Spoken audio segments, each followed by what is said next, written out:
Sky sky sky sky sky, आसमान से सितारे चुरा लेता है ये खिलाड़ी।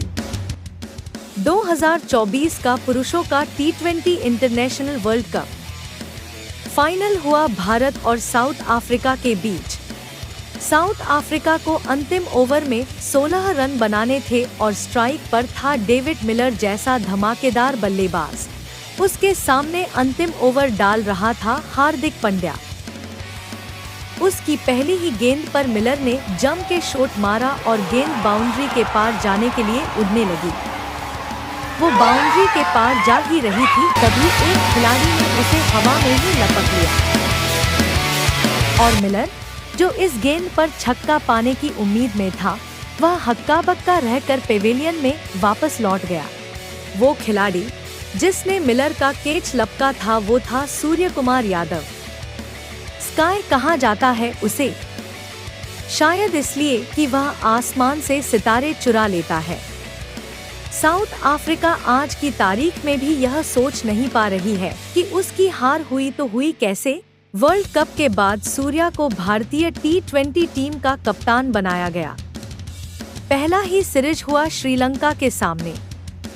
3 मैचों के इस सीरीज में भारत के सूरमा खिलाड़ी आराम पर थे। लगभग एक नई टीम ही मैदान में उतरी थी। पहले दोनों मैचों में भारत ने लगभग हार की बाजी को जीत में बदला। असली खेल हुआ तीसरे और अंतिम मुकाबले में। भारतीय टीम अपनी बल्लेबाजी के दौरान केवल 137 रन ही कर पाई। जवाब में श्रीलंका ने बहुत संभली हुई बल्लेबाजी की 17वीं ओवर में उसका स्कोर था 117 रन पर 4 विकेट। अब अंतिम 3 ओवर्स में उसे केवल 7 रन की औसत से 21 रन बनाने थे और उसके पास पूरे 6 विकेट बचे हुए थे। 18वें ओवर में 5 वाइड बॉल के साथ खलील अहमद ने 12 रन लुटा दिए। अब अंतिम 2 ओवर्स में यानी कि 12 बॉल में श्रीलंका को जीत के लिए केवल 9 रनों की आवश्यकता थी और उसके पास 6 के 6 विकेट बचे हुए थे। 19वां ओवर डाला रिंकू सिंह ने।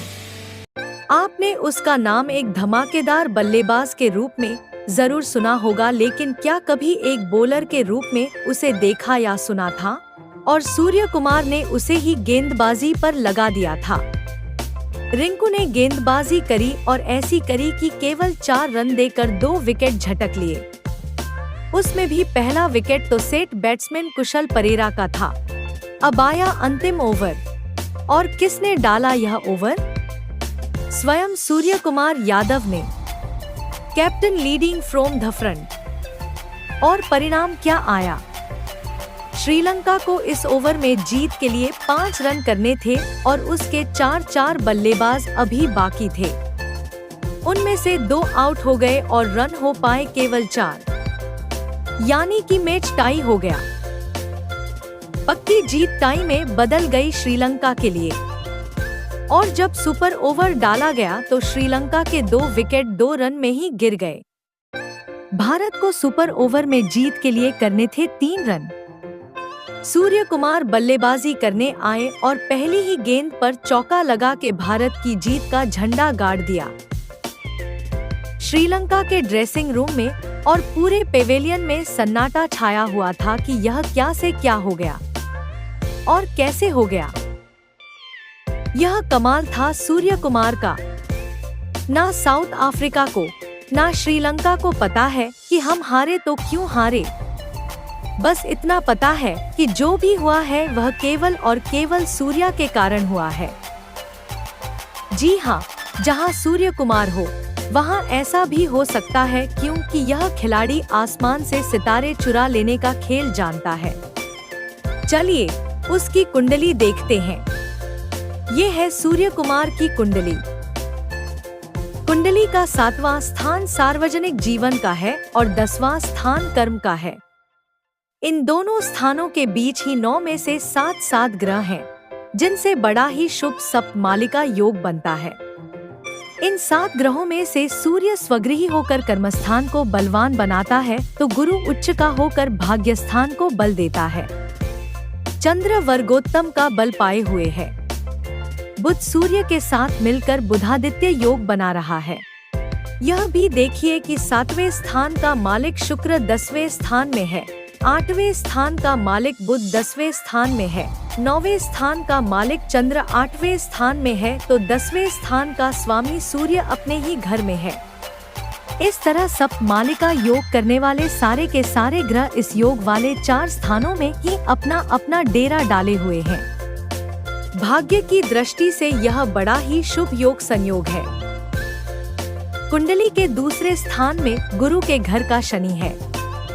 गुरु धर्म का ग्रह है और शनि आंतरिक प्रेरणा का ग्रह है। सूर्य जीवन के मैदान में या खेल के मैदान में जो भी करता है वह आंतरिक प्रेरणा से करता है। ऊपर से पराक्रम स्थान में शनि के घर का राहु है। राहु परंपराओं को तोड़ने का काम करता है। सूर्य के क्रिकेट के शॉट्स देखिए, उसमें आपको परंपरागत क्रिकेट बहुत कम देखने को मिलेगा। उसके खेल में नई और अलग ही तकनीक के शॉट्स देखने को मिलेंगे।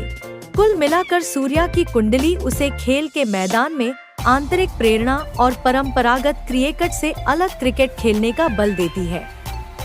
शनि के प्रभाव के कारण उसके भाग्य का उदय देर से हुआ है। उसकी जन्म कुंडली से चंद्र कुंडली अधिक बलवान है, सो वह मन का राजा है। अभी उसकी बुध की महादशा चल रही है। 2029 तक उसकी दशा शुभ है, यानी कि अगले 5 साल उसके लिए बहुत अच्छे साबित होने वाले हैं। उसके बाद उसे शनि की अंतर्दशा और 7.5 इन दोनों का एक साथ सामना करना होगा। सो 2029 के बाद उसका खेलना कम हो सकता है। वैसे 2032 तक वह किसी न किसी रूप में क्रिकेट के साथ जुड़ा रहेगा और इस दौरान वह अपने नाम को निरंतर और भी रोशन करता रहेगा। यहाँ पर मैं एक बात खास करना चाहता हूँ। भारतीय टीम के कोच के पद पर गौतम गंभीर की नियुक्ति हुई है। गंभीर की कुंडली भी मैंने देखी है। कोच के रूप में उसका कार्यकाल बहुत ही विवादास्पद साबित होने वाला है। क्रिकेट प्रेमियों को शायद याद हो कि एक समय था जब भारतीय क्रिकेट के कोच ग्रेग चैपल थे। उनका कार्यकाल बहुत ही विवादास्पद साबित हुआ था। उस समय के कप्तान सौरव गांगुली के कैरियर को ग्रेग चैपल ने बहुत हद तक हताहत किया था। गंभीर के कार्यकाल में भी भारतीय क्रिकेट के साथ ऐसा ही कुछ हो सकता है। उसके हाथों भारतीय क्रिकेट का भला हो ऐसी संभावनाएं कम ही हैं। रोहित शर्मा और विराट कोहली के साथ उसके रिश्ते विवादों का एक नया दौर शुरू कर सकते हैं। केवल सूर्य कुमार ही ऐसा होगा जो अपने दम पर गंभीर का सामना करेगा। वो गंभीर को खास भाव नहीं देगा और गंभीर भी उसके साथ कुछ गलत नहीं कर पाएगा। हमारे होने का जग को एहसास कराएं। चलो आसमां से आज सितारे चुराएं। हर सागर का बस हम ही से किनारा है। जमी तो जमी, आसमां भी हमारा है।